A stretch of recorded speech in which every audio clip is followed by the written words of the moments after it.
Abrimos de esta forma un nuevo capítulo de Jueces y Ciudadanos, una apuesta televisiva de UMAC TV y el Tribunal de Juicio Oral de lo Penal de Punta Arenas para acercar la justicia a la ciudadanía. En este capítulo tenemos invitado al magistrado del Tribunal de Juicio Oral de lo Penal, Gonzalo Rojas Monge. Magistrado, muchas gracias por estar acá. Gracias a ustedes por invitarme. Como ha sido la tónica de esta segunda temporada, partimos este programa con una invitación, con un video, para luego conversar. Estupendo. Vamos al video.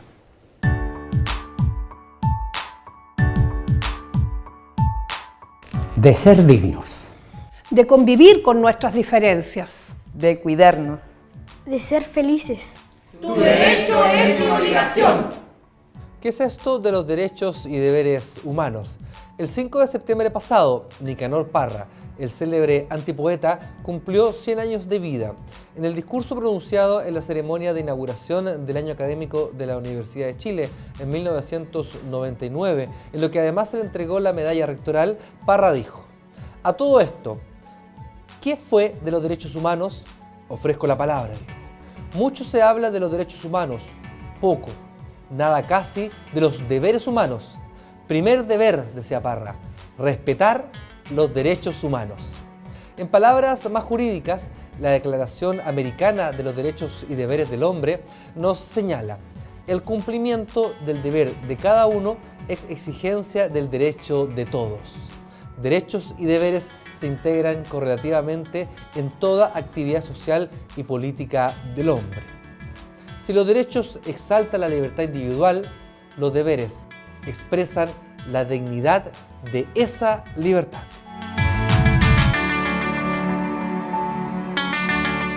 a mí no me busquen de testigo, no estoy para perder el tiempo. A mí no me gusta ir a votar. Yo creo que el medio ambiente no lo respeto. Bueno, yo siempre me burlo de un compañero de curso. Yo no discrimino, pero no quiero que esos niños vayan al jardín de mis hijos.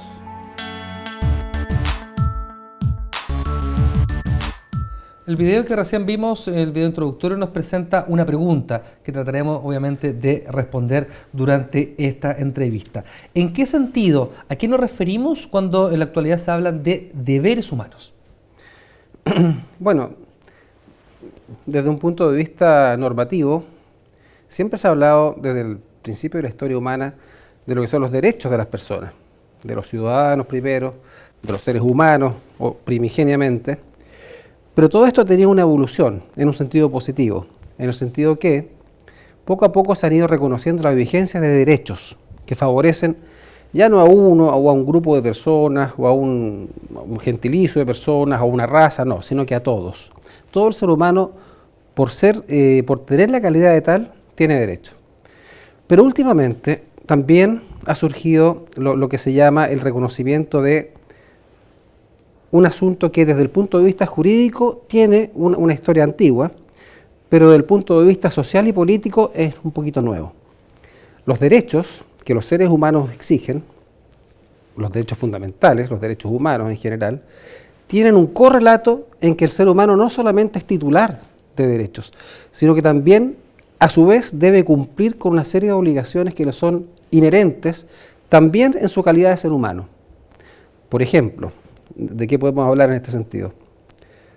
Cuando hablamos en materias medioambientales hoy en día, claro, todos los seres humanos tenemos el derecho a vivir en un medio ambiente libre de contaminación, pero resulta que además del derecho que tenemos a vivir en el medio ambiente, tenemos el deber de no contaminar, para que a su vez aquellos que son los otros titulares de derechos, los demás seres humanos, tengan también la posibilidad de gozar de un medio ambiente libre de todo este tipo de situaciones. No solamente en materia medioambiental, también en materias de trato social, en materias de conducta frente a tu equivalente a otros seres humanos. Mantener un trato digno con toda persona. Y hablo de dignidad en sentido amplio, no solamente un trato cortés y amable, sino que respetar la dignidad del otro. Eso, si bien desde el punto de vista del sujeto pasivo, digamos, que es el que recibe la conducta, es un derecho, yo tengo derecho a tener en todas las circunstancias un trato digno, como los televidentes lo tienen, como ustedes lo tienen, como todos, absolutamente todos.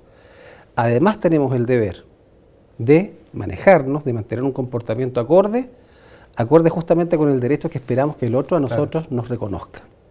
Cuando uno ejerce un derecho, cuando uno exige un derecho humano, en este caso fundamental, una garantía constitucional, por así decirlo también, cuando uno exige que a uno le respeten, el viejo axioma jurídico, debo también respetar.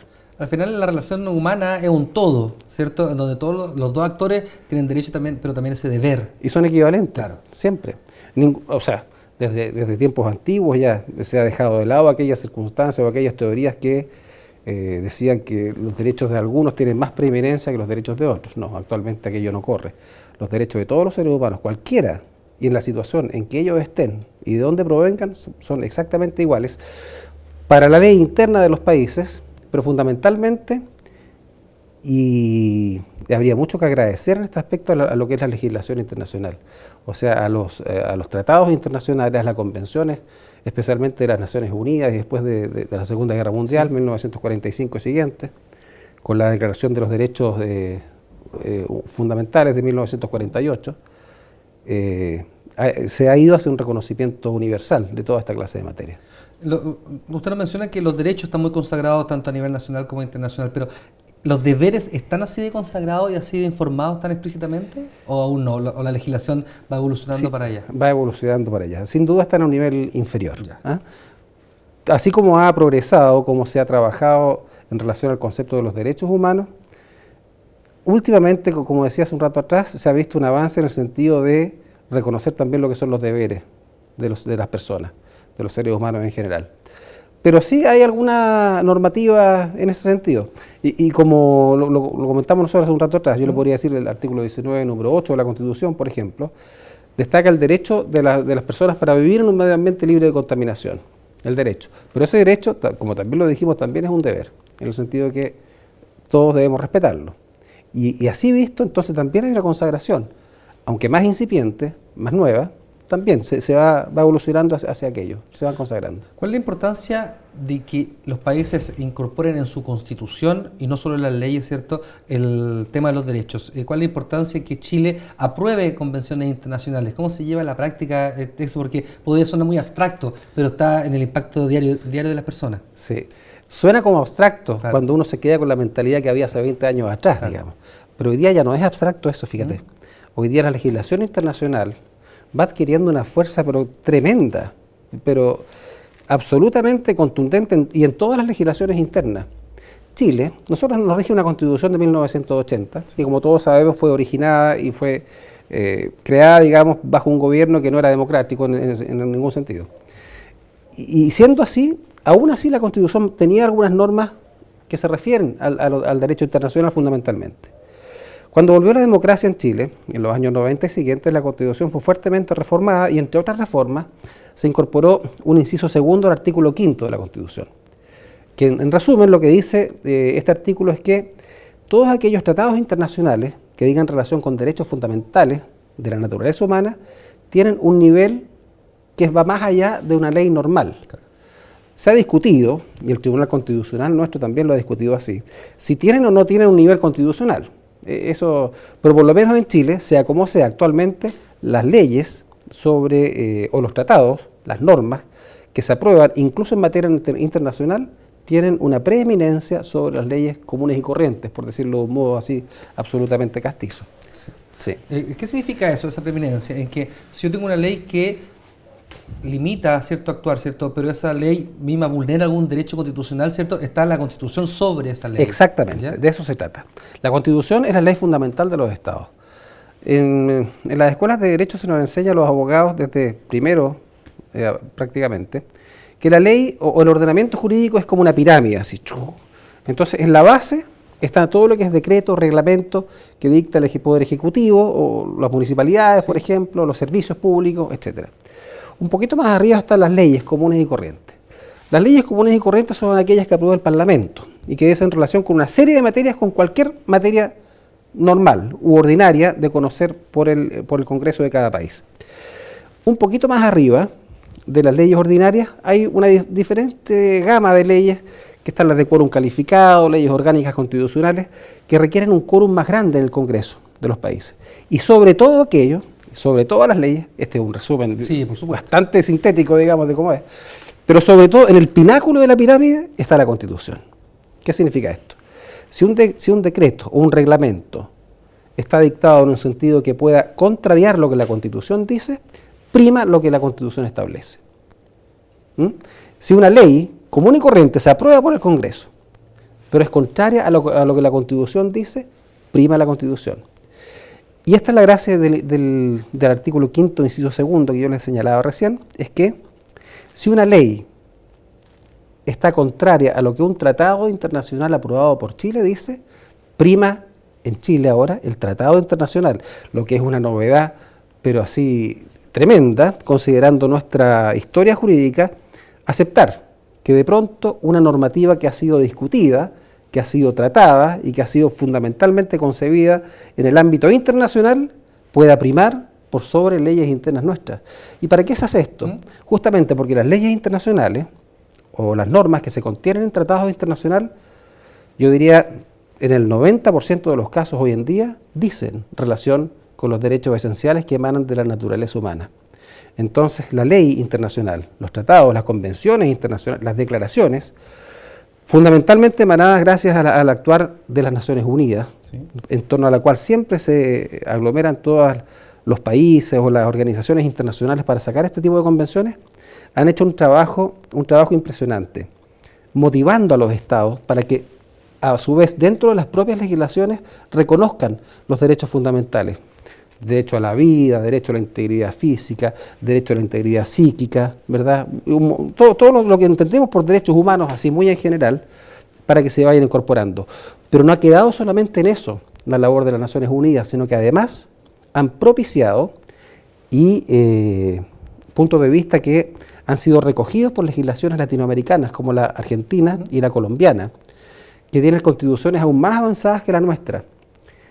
Imagínese usted que en la Constitución colombiana ya no solamente está una norma equivalente al artículo 5º, inciso 2º nuestro, que dice claramente que si la ley está contraria al tratado, prima el tratado, cuando es sobre derechos humanos, sino que la legislación internacional en Colombia recibe aplicación directa en el derecho del Estado y equivale a la Constitución directamente. No requiere ningún reconocimiento previo de un tribunal ni nada. Lo que dicta, por ejemplo, las Naciones Unidas en materia de derechos humanos y que se plasma en un tratado internacional aprobado por Colombia, rige por sobre la ley e incluso, y fíjese Julio, mire qué especial esto, por sobre las normas constitucionales de Colombia. O sea, superpone absolutamente los tratados superpone internacionales a la reglamentación interna. Exactamente. ¿Y sabe por qué pasa eso?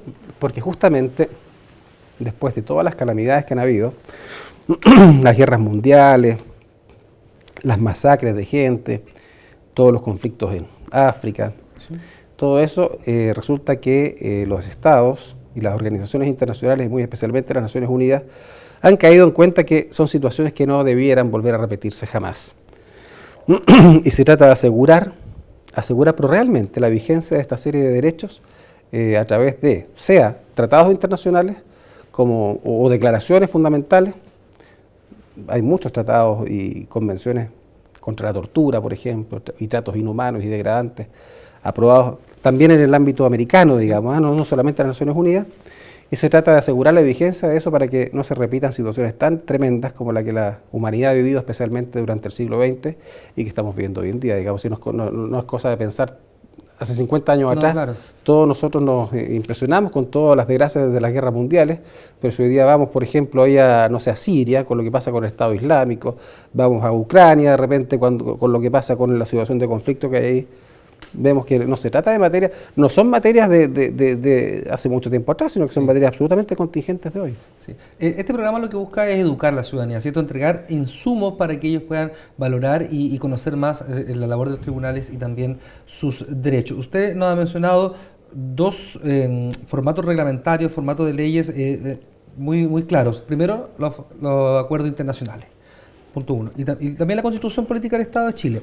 Quiero preguntarle sobre este primero. Usted nos hablaba del artículo 19, número 1, sí, 2, 3, etc. Sí. ¿Qué garantiza eso? ¿Cómo, si yo no soy abogado, ¿cierto? ¿Qué derecho, por ejemplo, me consagra la Constitución? Hay varios. O sea, de los derechos fundamentales, obviamente, que sí, estamos hablando en la actualidad. Es que es importante hacer presente algo ahí. El artículo 19 de la Constitución, muy bien citado por usted, se refiere justamente a los derechos fundamentales que emanan de la naturaleza humana. Derechos esenciales que en nuestra Constitución reciben como el epígrafe de garantías constitucionales, algo así. Entonces resulta que ahí están el derecho a la vida, Ya. con todo lo que eso implica. Usted ve ahora las discusiones que hay respecto del aborto, por ejemplo, la posibilidad de aborto terapéutico, etcétera. Bueno, el artículo 19, número 1, está en el centro de esta discusión, que dice: asegura a todas las personas el derecho a la vida. ¿Cuándo empieza la persona? Claro. Cuando nace, cuando es separado completamente de la madre, como dicen las normas civiles nuestras, o bien aplicando un principio más anterior, cuando es concebido, cuando se está gestando. Ahí está, el número 1 de la Constitución. A la integridad psíquica. Por ejemplo, también los acosos en el trabajo, acosos sexuales, de repente a mujeres que laboran, todo eso está ahí. El derecho a la salud. Los hombres y las mujeres tienen derecho a la salud.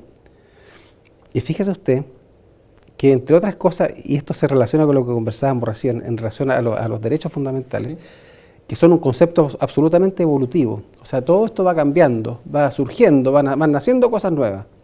Nuestra Constitución asegura la libertad de trabajo, por ejemplo. Claro, y uno cuando escucha eso, de repente le dan ganas de aplaudir, porque qué bueno es tener libertad de trabajo, ¿verdad? Pero resulta que hay otras legislaciones que no tienen libertad de trabajo, que tienen derecho al trabajo. Claro. Y no la libertad. Que hay un matiz. Claro. Nosotros tenemos la libertad de trabajo. Usted trabaje en lo que quiera. En cambio, cuando uno habla de derecho al trabajo, usted tiene derecho a trabajar en algo. Claro. ¿Ves tú? Lo puede ser exigible, Entonces, además. Se puede hacer exigible en relación a un referente, que sería en este caso el Estado, puede ser. U otro particular, desde un punto de vista de la horizontalidad de los derechos fundamentales también. Exacto. Este era un análisis de la Constitución. Me gustaría que también explicáramos en lenguaje mucho más sencillo lo internacional. Tenemos la Convención de los Derechos del Niño, por ejemplo. Exactamente, gran avance también. Tenemos los derechos y los tratados sobre tortura y trato. Crueles ¿Qué otro destaca usted? ¿Qué otros son justificación diaria del Tribunal de Justicia, por ejemplo, ante la petición de la ciudadanía? Mire, en relación a los derechos humanos, claro, la Convención de Derechos del Niño, hay una normativa que es sumamente interesante, además, también, para asegurar la vigencia de los derechos humanos, que es el asunto del Estatuto de Roma, que dio origen a lo que se llama la Corte Penal Internacional. Exacto. A través de la discusión y el reconocimiento de la Corte Penal Internacional. Que tiene sede en Holanda, en La Haya, ¿cierto? Está la Corte exactamente. Se llama Estatuto de Roma porque se discutió en Roma el año 1998 y se aprobó. Pero efectivamente, como usted dice, trabaja en Holanda, en La Haya también. Y resulta que, por primera vez en la historia, un tribunal absolutamente imparcial juzga situaciones de conflicto interno entre países o incluso dentro de un mismo país, como pasó en Yugoslavia. ¿Se acuerda usted con Slobodan Milosevic, que fue como los primeros que fue condenado o que fue juzgado en aquella corte? Curiosamente, fíjate, y mira, el mundo está lleno de aristas, está lleno de intereses por un lado, está lleno de cosas por otro. Chile fue uno de los grandes impulsores de la Corte Penal Internacional en el seno de las Naciones Unidas. Chile fue uno de los países que promovió desde un comienzo la Corte Penal Internacional. Pero ahí está la cosa. Recién hace como un par de años atrás hemos entrado en el ámbito y dijimos sí a la Corte, ratificamos, lo firmamos el tratado. Pero para que un tratado obligue hay que firmarlo y ratificarlo después. Y nuestra ratificación tardó más de 10 años, digamos. ¿Por qué? ¿Y por qué fue eso? Hay muchas razones para eso. Chile durante esa época, no sé si recuerdas tú, firmó muchos tratados internacionales también. Exacto. Entonces, los países con los cuales firmó... Estados Unidos... Así. Exacto. Y no todos ellos eran proclives a la Corte Penal Internacional. Exacto. No obstante que la mayoría, también como Chile, instó desde un comienzo. Muchos de Estados Unidos, por ejemplo, todavía no ratifica la Corte Penal Internacional. Exacto. Y otros países no han ratificado, por ejemplo, el Tratado de Kioto, etcétera. O sea, hay una serie de tratados internacionales que responden a necesidades particulares, por ejemplo, medio ambiente, ¿cierto? Emanación de material que contamina el planeta completo. Qué buen ejemplo, exactamente. Sí. Hablaba usted de que existen las leyes internacionales, pero tiene que ser ratificado. Para el Parlamento el que ratifica los tratados internacionales, ¿cierto? Exactamente. Perfecto. Exactamente. Usted nos hablaba de los efectos de los derechos. Hay efectos verticales y también efectos horizontales. Ah, sí. Sí. ¿Se lo pudiera explicar un poco a qué se refieren los teóricos cuando hablan de eso? Exactamente, no hay problema. Cuando se habla de derechos humanos desde un punto de vista de una relación vertical, se habla fundamentalmente de las relaciones que hay entre el Estado y el particular, entre el Estado y la persona humana como tal. En cambio, cuando hablamos de relaciones o efectos de los derechos esenciales desde un punto de vista horizontal, se habla de lo que comenzamos conversando hoy día, de las relaciones entre las personas, entre ellos mismos, entre los derechos y deberes, entre el derecho sí, pero entendido también como el deber de no afectar el derecho del otro, entre particulares. Surgió fundamentalmente la idea de los derechos esenciales en relación al punto de vista vertical. Siempre fue el Estado, entre comillas, ¿sí?, la amenaza más seria, digamos, en cuanto a la violación de eventuales privaciones de libertad, por ejemplo, a través del Poder Judicial, cobro de impuestos excesivos, por ejemplo, cosas así. Y esto tiene una historia que es muy larga, pero lo voy a resumir. Sí. El año 1215 en Inglaterra se firmó lo que se llama la Carta Magna. Había un rey que se llamaba Juan sin tierra le llamaban, que salen en algunos libros como Robin Hood, pero es verdad, existió realmente él, que era un poquito déspota. Entonces los nobles le exigieron firmar una serie de cosas que decían relación con cuestiones más bien de un punto de vista económico, pero que limitaban la actividad del monarca en aquella época, del rey. Cosas jamás vistas antes. Sí, un rey limitado, los reyes llegaban y reinaban y gobernaban como ellos querían. Y ahí comenzó. Y con el tiempo después empezaron los países a ponerse al día, Inglaterra también, 1690 y tanto, 98 me parece, con lo que se llamó el Bill of Rights, exacto, donde fue todavía plasmando más limitaciones al ejercicio del poder. Claro. El rey que se desprende. El rey se desprende de parte de sus facultades, claro, o por lo menos las somete a un examen de otro, claro, en este caso de una serie de sujetos, exacto, que equivalen a lo que es hoy día los parlamentos, congresos, etcétera. ¿Qué decir de la Revolución Francesa, claro, con su Declaración de los Derechos del Hombre y del Ciudadano en 1689? Un poquito antes, en la Declaración de Independencia de Estados Unidos también, hay normas al respecto. Y después, bueno, con el siglo XIX y el siglo XX, con las guerras mundiales, como también lo conversamos antes, las Naciones Unidas, ¿no?, la Declaración de los Derechos Esenciales del Hombre. Desde el punto de vista americano también, la Convención Americana sobre Derechos Civiles y Políticos, exacto, también llamado Pacto de San José de Costa Rica, que son todas materias muy similares. La Declaración de las Naciones Unidas, en relación al Pacto de Derechos Civiles Americanos, es prácticamente lo mismo, pero circunscrito al tema especial. Las Naciones Unidas, por ejemplo, contienen la Corte de la Haya para la solución de estos conflictos. En cambio, en el ámbito del ámbito americano, la Convención Americana, el Pacto de San José, existe lo que se llama la Corte Penal Interamericana, sí, también. Sí. Usted habla de que el derecho y las necesidades son evolutivas, o sea, yo genero una convención, un tratado sobre un particular, ¿cierto? Pero inmediatamente aparecen nuevas necesidades y van evolucionando, obviamente, porque las sociedades además lo exigen. Sí. ¿Cuáles son los vacíos o necesidades que usted ya ve de que a lo mejor no son cubiertos tan perfectamente o por la Constitución o por los tratados internacionales? Las sociedades van mutando, ¿cierto? Y van evolucionando y complejizando mucho sus relaciones. Exactamente. Es que van naciendo nuevas inquietudes y centrados, bueno, son de toda índole, pero en el ámbito, especialmente de los derechos fundamentales, de los derechos de las personas, yo diría que va surgiendo de a poco un concepto. Los derechos humanos y los derechos esenciales dicen relación con cosas básicas y elementales, como las que hablamos recién, el derecho a la vida. Todos tenemos derechos a vivir. Y a vivir tranquilo, y ahí está la integridad psíquica, y a vivir íntegramente la integridad física. Claro. En un ambiente libre de contaminación. El ambiente libre de contaminación. Entorno, claro. Pero nuestros derechos no terminan ahí, Y es por eso que, a contar del año, ponte tú, 2000, 2004, aproximadamente, se empezó a hablar ya de una serie de derechos fundamentales que no son los básicos, sino que derechos sociales, claro, desde el punto de vista social, como el que conversábamos hace pocos momentos atrás, en relación al derecho al trabajo. Que no se hable tanto de libertad de trabajo y que se empiece a hablar más de derecho al trabajo. El ser humano no solamente tiene el derecho básico y fundamental a vivir dignamente, tiene derecho a un mínimo bienestar social además. Y ahí se empieza a discutir ¿de quién es el deber de asegurar este bienestar?